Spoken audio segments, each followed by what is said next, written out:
So today I'm going to talk about what next. I'll introduce myself first of all. My name's Susan Crichton. I've got my own accountancy business called SJC Plus Zero. And I'm in my sixth year. My sixth year started in April. And I love my job. Love it. Absolutely love it. So I want to talk about, like I say, what next. I think we've all learned some lessons during this lockdown, maybe some life lessons to do with how we want our life going forward. If you've been stuck at home with kids and your partner and working from home, maybe you've enjoyed it. Maybe you enjoyed spending time at home and you don't want to go back to working in an office full time. I don't know. But the main thing we can't actually replace is the human touch.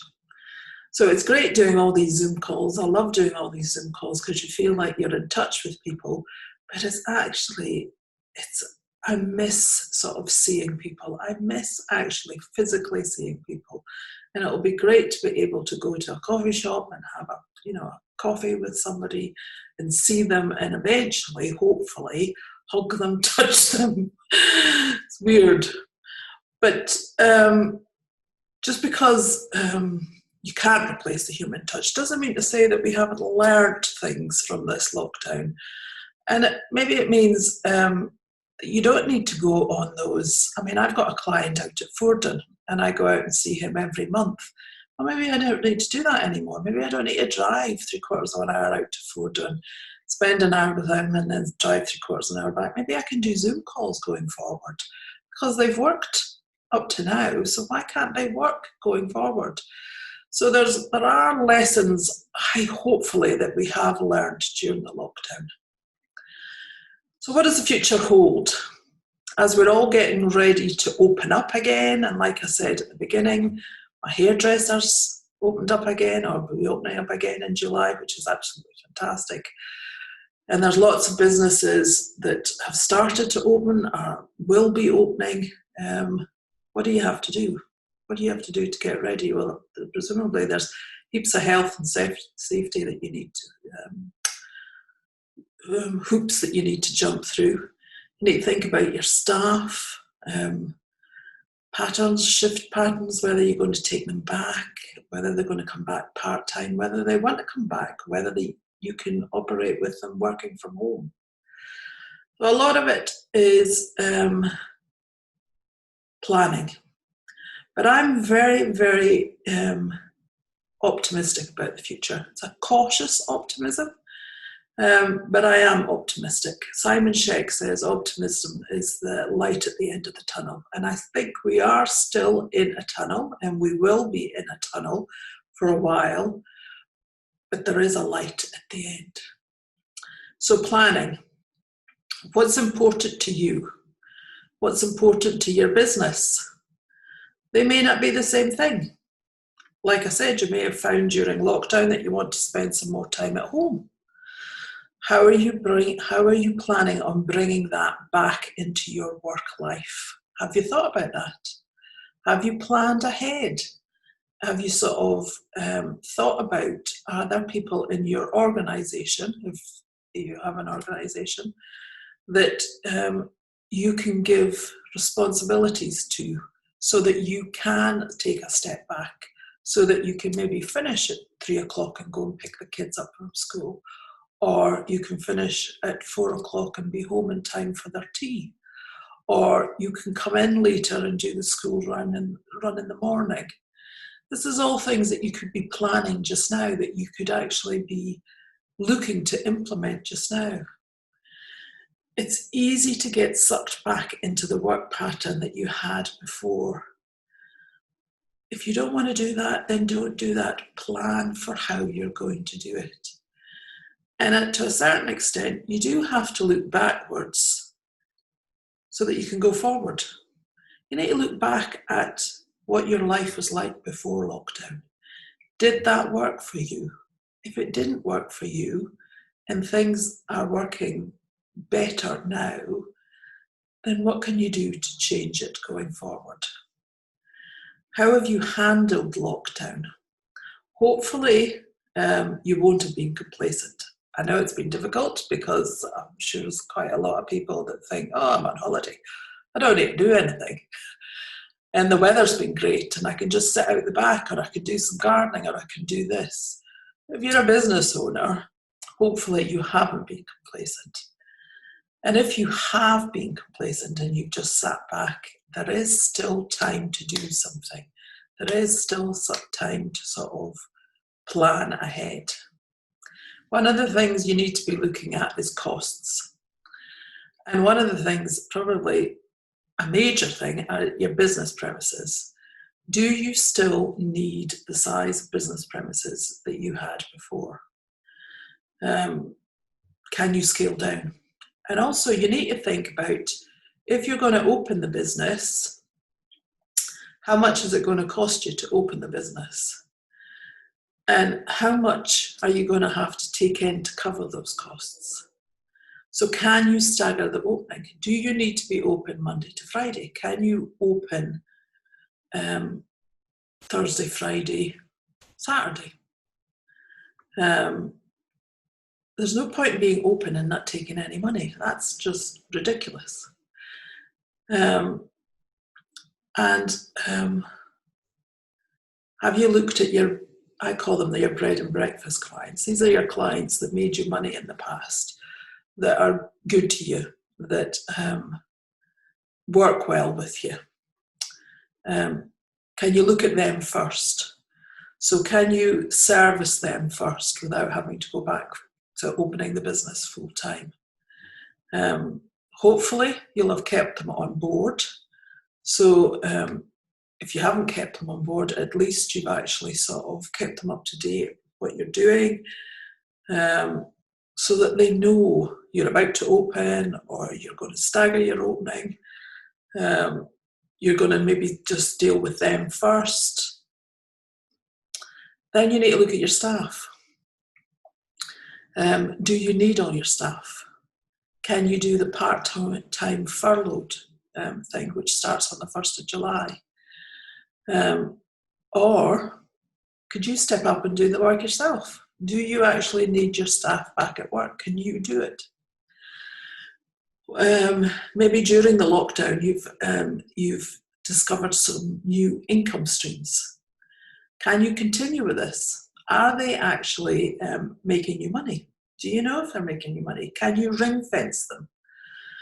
And also, once everything's back to normal, as we say, will you have the same time to dedicate to this new business streams?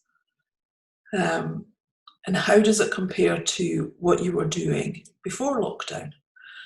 And also, will there be an appetite for this new business stream going forward? I'm thinking of something like, for instance, a fruit and veg shop, who's maybe, what they've been doing is they've been doing home deliveries.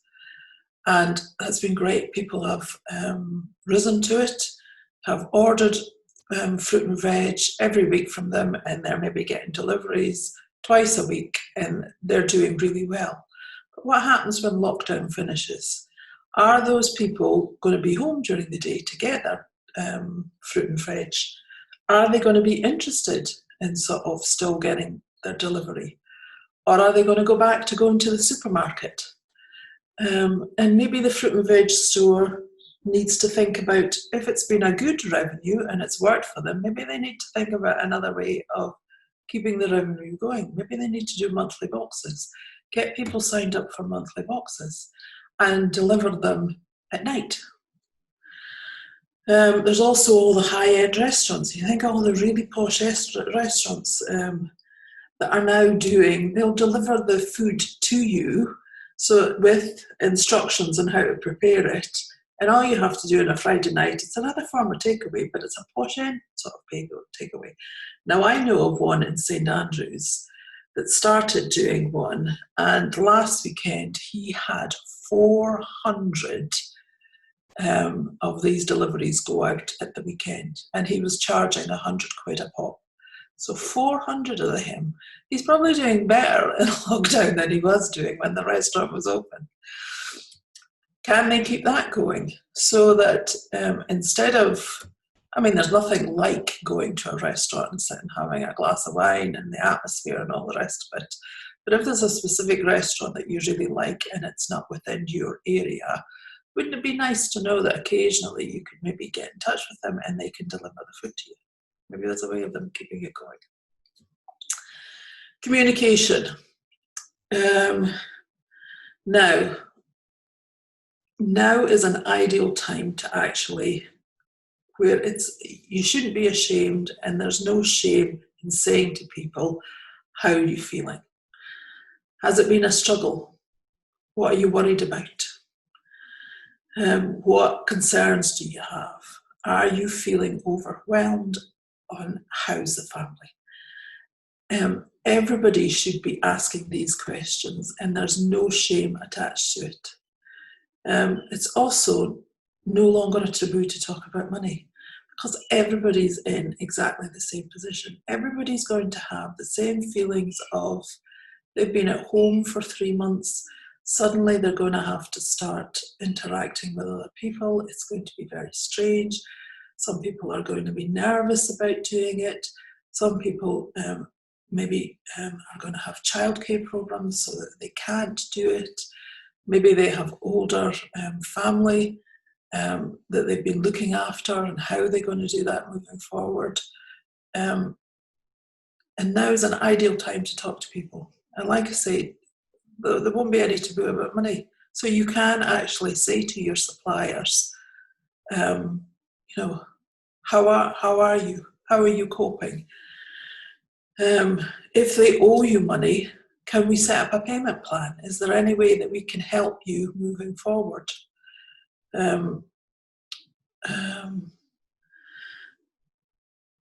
But don't be a charity. For goodness sake, don't be a charity.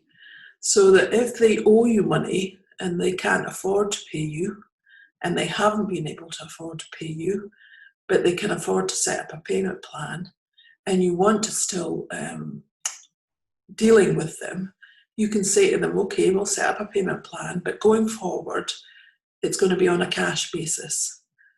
And we're going to try and clear the arrears as well. So you can work with them. And believe me, you'll be remembered for that. But what if you owe money? Why don't you approach the people that you owe the money to and say, can I set up a payment plan? Can I take a bit longer to pay? You know, if you honour the little guys, they'll remember it. They will remember it. The other thing is, you may be struggling. I mean, let's face it, there's a lot of businesses that are probably going to find it really difficult going forward. But remember, very rarely is there no way out. Usually, you can concentrate on one thing that's working, whether that's a specific product or certain staff that are a godsend to you. Psychologically, it's a challenge, but you can always learn from your mistakes, and there can always be an opportunity. Maybe your income will halve, but your profit will go up. You'll have an opportunity to take your business down a level and see what's working. You can go back to basics. What's right for you and your business? So don't be ashamed about the fact that you're maybe going to have to half your turnover. Because remember, the challenge ahead will impact on all of us. And I don't just mean business-wise, I mean everything. I mean, prices are going to change drastically over the next few months, that's for sure. We're all going to find it difficult. So another thing you need to be thinking about is a business plan. Have you done your business plan for the next 12 months? And if you haven't done your business plan for the next 12 months, why haven't you done your business plan for the next plans. Business plans are great because you can do lots of what if questions. Once you've set it out, you can do lots of what happens if I don't get as much money as, I don't get as much income as I thought I was getting. What if my suppliers can't pay me? What if I can't pay my suppliers? What happens when I have to pay my VAT on the March next year? What happens when I have to pay back these bounce back loans? What if? You can actually also work out what your break-even figures are, which is a great thing to know, because once you start a business, if you know what your break-even figure is and you're keeping an eye on it, then you know, okay, I've reached my break-even figure this week, so everything from now on is profit. Great. So you need to know where your money's coming from now, where your money's coming from in 3 months' time, 6 months' time, and a year's time. And next year isn't going to be any easier. In fact, I think next year is going to be harder than this year. So you need to be planning for this. Cash flow. Great to do a cash flow, and it doesn't need to be complicated. You can keep it really simple. Get out a spreadsheet. Just remember that it's cash flow. So it's cash when you get it in, and it's cash when you pay it out. There are apps that you can use that can help you, but make it simple. Keep it simple and review it on a regular basis. And if you can't do it, I can do it and I can help you. So get in touch. You may be thinking of downsizing. You may be thinking about reducing the number of staff, restructuring. If you're thinking of downsizing and reducing the number of staff, you've got to remember HR and get advice on redundancies. And if you're thinking of it, you need to be getting that advice now, so that you've got it in place and you've got it planned even before you open. Rescue what's working. Look at what's working and rescue that. Ring fence what's working. Support local. We've been really great in lockdown at supporting small businesses. Well, I have. I've been trying to support as many local businesses as we can, but don't forget them. And if you're a local business and you've been getting lots of support, great. But don't let them or you become a forgotten hero, because you have been a hero. The local fruit and veg that's been delivering, the butcher that's been delivering, the fishmonger that's been coming, the garden centres, the local garden centre that's been open. Don't forget them. Don't sort of go back, and because they've kept us going during this period.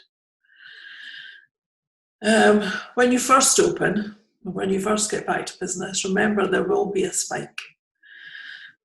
But be careful, because it could dip later on. It's not all going to be, it's like my hairdresser. He's going to be out the door when he opens, when he first starts on the 15th of July. He's not going to have enough time slots to fit everybody in. But it's not going to carry on like that forever. There will be a dip. And remember, flexible furlough schemes. You don't have to take your staff back at the beginning. You can do it, you can stage it, you can stagger it. Phase your entry back into the workplace. So it all comes down to planning, timing, and just remember, I'm here if you need any help. If you coped during lockdown and done good, then make it great going forward. If there's any questions, drop something in the question and answers, and I'll answer any questions. If not, I'll just share my screen if I can. How do I share my screen? Oh, well, there's something that I don't know.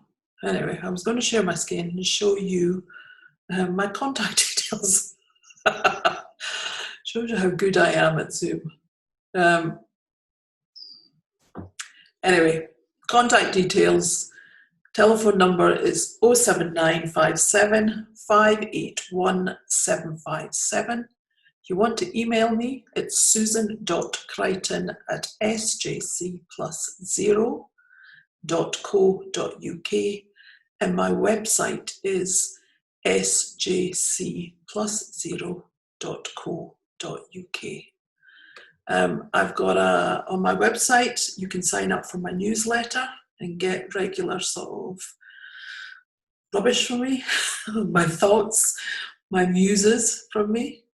And I've also just done an ebook all about surviving the post-COVID pandemic. And you'll be able to do the click on the website and download the ebook. And like I say, if I can help in any way, please do. Oh, Morag's saying to me that I can add my details here, so I will do that. Someone said, I need a day out of the office once a week in a shared office space to give myself a bit of freedom and change for productivity. Do you think it's worth the money, or should I be trying to save as much as possible now? I'm a very new business. No, I think it's good to get out of the office.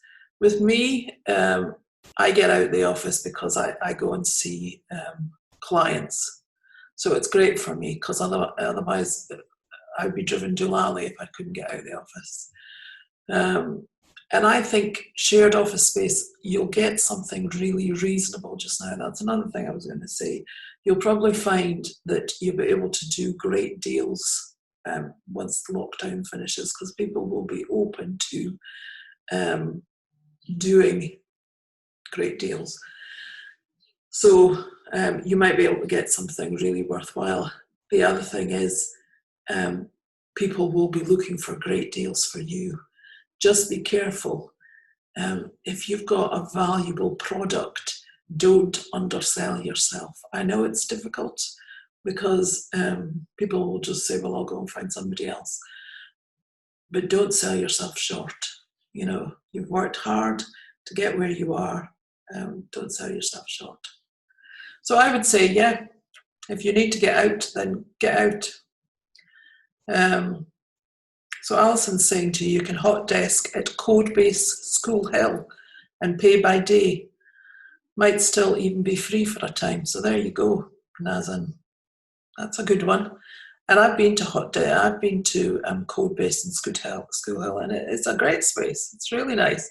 Dead central, close to Marky's, so you can go and get your lunch at lunchtime, or go and do a little bit of shopping, and then come back. Morag, thank you for your details. I'll just type in my details here.